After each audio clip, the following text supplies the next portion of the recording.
林不疑得知少商被推下水，怒打一众女娘家属，对林不疑爱而不得的五公主，因为嫉妒程少商能够得到林不疑的宠爱，于是联合其他世家小姐将程少商推入河里。其实程少商当时已经报复了五公主一伙人，泼这些小姑娘一身的粪，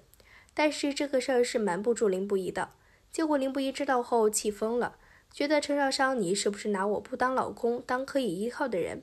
然后就拿那帮小女娘的父亲当出气筒，二话不说就带着恶犬上门把欺负程少商的小女娘的父兄的腿打断了，每家每户都叫人统一的打断一手一足。林不疑对于程少商被世家女欺负的事情不告诉他而生气万分，程少商怒气冲冲地赶走林不疑后，心里空落落的，正想着该如何找台阶去与林不疑和好，坏消息就来了。程少商心乱如麻，脑袋里嗡嗡作响，踉跄了几步，抬腿便坐上了马车，直奔皇宫。赶到时，文帝正在当众喝道，要把林不疑流放。程少商腿一软，就直接跪倒在了地上，求文帝开恩，让他随林不疑一同流放。林不疑转头看着瑟瑟发抖的程少商，分不清他是出于同情还是出于爱情。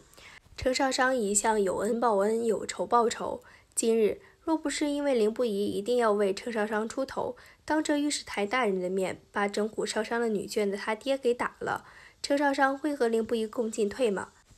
林不疑眉头微蹙，他可不需要程少商的同情。自从皇帝赐婚后，程少商和林不疑的关系看似亲近了一些，却始终还隔着一层窗户纸。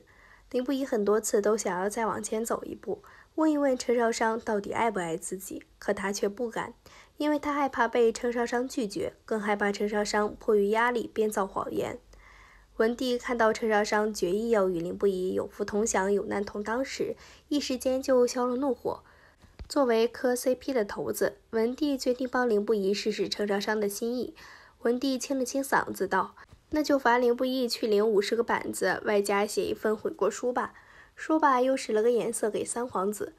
三皇子领会了父亲的圣意，自然知道这50个板子不过是演戏，可少商却坐不住了。曾经萧云仪只打了他10个板子，程少商就已经痛得要死了，50个板子要是真挨了下去，那林不疑岂不是一命呜呼？程少商急了，急得朝三皇子扔柿子，急得大喊大闹，你们别打他了，打我好了，别打了，别打了。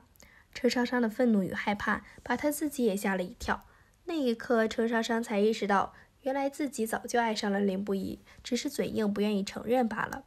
林不疑被文帝杖责后留在宫中过夜，皇后也扣着袅袅不让他去看林不疑。可当天晚上下起了大雪，袅袅担心林不疑的伤，又怕他被子不保暖，于是把自己连人带被子送到了林不疑的床上。少商连滚带爬地扑到林不疑身旁，嘶哑地哭泣，你疼不疼？疼不疼？还认得出来我吗？头晕不晕？说不出话就别说了，我们去找侍医，你别怕。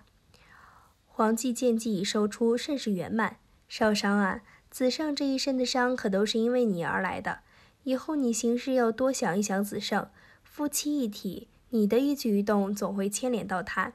800个心眼的林不疑忍不住偷笑，看片段挺还原的，好期待后面的剧情。